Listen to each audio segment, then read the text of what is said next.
de répondre aux inquiétudes que vous avez relayées dans la presse sur les soi-disant recommandations ou propositions de la commission Duron.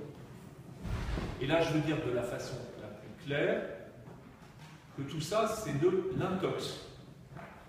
Pour une raison simple, c'est que la commission Duron n'a émis à l'heure actuelle aucune proposition, aucune recommandation. Et par conséquent, ceux qui se disent il y aura moins d'arrêts ici, moins de fréquences là et on desservira plus d'un, inventent. Ça n'existe pas. C'est très simple, ça n'existe pas parce que la commission Duron n'a pas encore délibéré sur les propositions. Alors qu'est-ce qui s'est passé?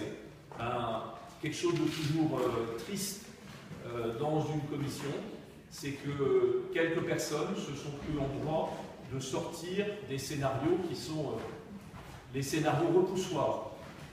Et le scénario repoussoir qui avait été demandé, ça consistait à dire et si les trains d'équilibre du territoire ne bénéficiaient plus d'aucune aide publique de quelque nature que ce soit. Autrement dit, un scénario irréaliste, base zéro.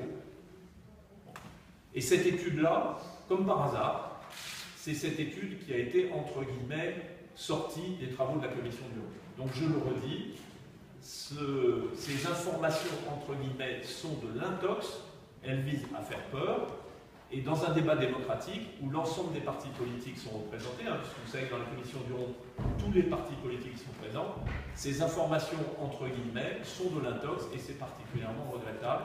Attendons quelques semaines que la commission Duron délibère sur ses propositions et ses scénarios, ça sera le cas